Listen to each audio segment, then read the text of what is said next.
Mbote Bade Konanga, na video lelo nazo répondre à la question 5 ou na Monique batu délai bazo poser na page bandana bandiko poster pas information na page.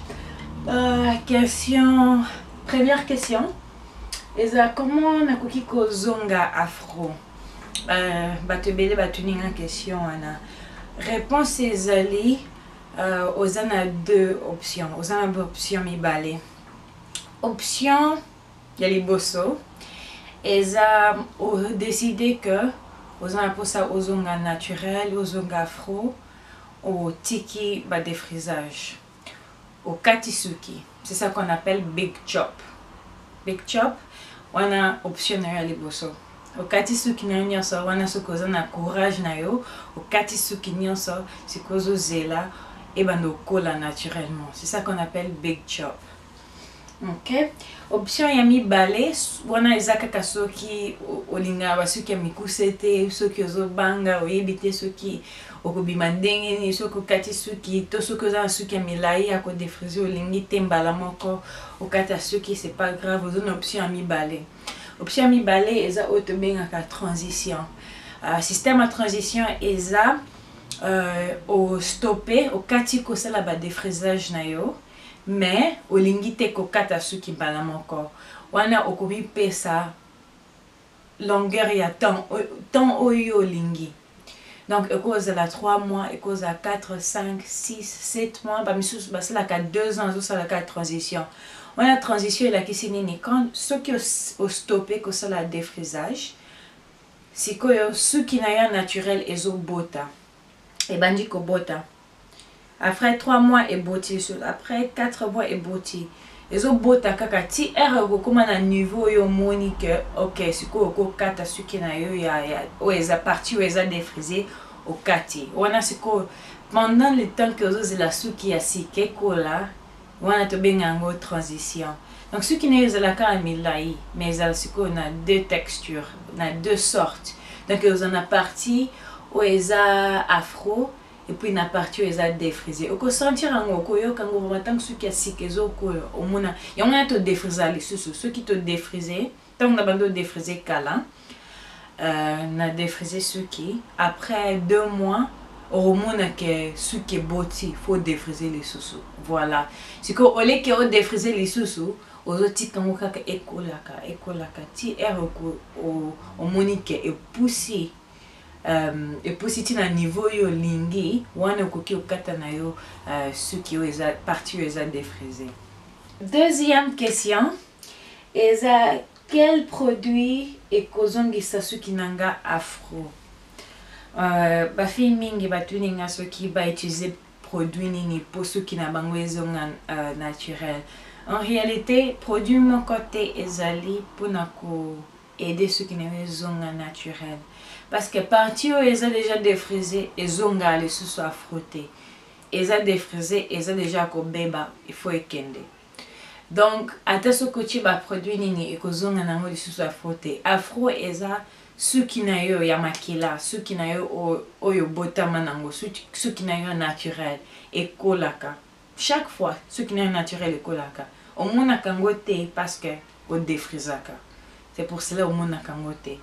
Alors ce que ça pour ça que ce qui n'est zonga naturel faut tirer lango kaka temps et bota. Après on a au longo la partie est défrisé.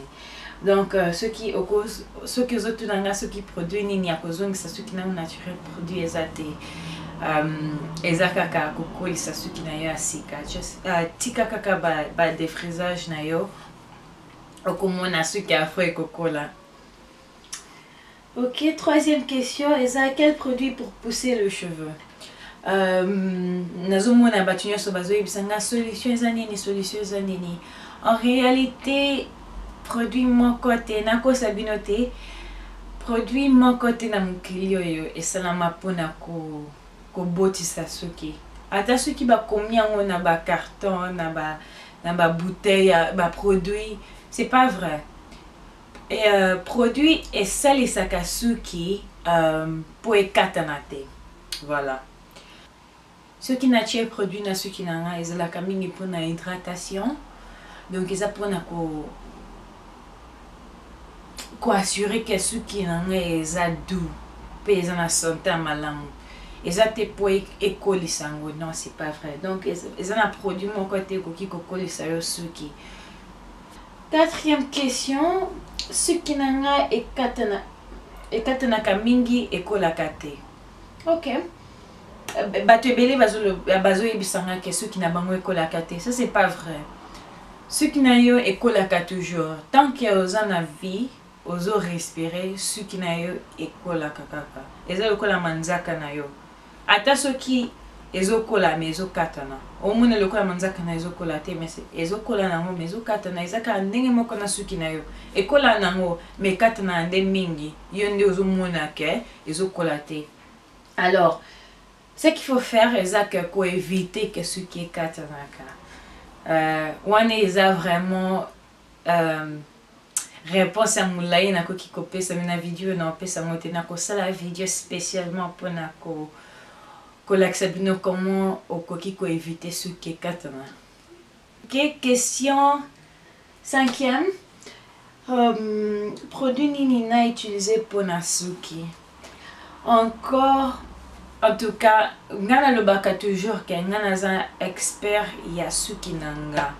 Naza expert ya suki te parce que na ebite suki na yo eza ndenge nini. Ok, yo moko okoyeba suki na yo elingi produit nini te. Nako ki kopesa pete ba komba ba produit parce que par exemple beurre de karité ezaka vraiment bien pour na suki nanga. Mais beurre de coco et simba kangate et simba kasuki nangate ata soki mafuta eza na coco nakati et simba ngate donc nalinga ngote mais batu misusu ba ebisaka nga beurre de coco ezalaka vraiment kitoko pona bango mais pona nga simba ngate. Alors wana na page yo nazolinga na lakisa bino ndenge nini bokoki kotala ba produit omeki omona soki vraiment esimbi soki na yo. Donc nakoki kaka kopesa bino ba idée. Par exemple okoki omeka beurre de coco, meka beurre de karité, meka huile d'olive, meka oyo mais nakoki koyebisa te bosomba huile d'olive et kolisaka suki. Na yebisa bino huile oyo na huile oyo eza bien. Mais ce que meki eza nango bien te, kotia na yo yango te parce que so esimbi suki na yo te meka eloko mosusu. Donc en tout cas, vous avez une question vraiment une réponse directe parce que eza ba question encore un peu difficile à répondre. Mais ceux qui vont comprendre bien te, bo tout nanga les sous na ba commentaire. Na lingi ba question eza vraiment direct. Parce que comment on peut pousser les cheveux, eza vraiment eza réponse moko na kopesa mo na vidéo moko te. Eza tango ozolanda ba vidéo nanga ozolanda ba conseil nanga oko comprendre ba manière ebele okoki ko utiliser pona kokolisa suki. Bon, ba question ana esili pona lelo on a répondre na ko répondre les sous ba question lokola kokolisa suki wana na ko répondre ngona vidéo mususu pona sala ngwa mulai pour comprendre bien ba technique ebele ezali yako oyo koedeyo koe sasuki. Ok, merci. Ciao.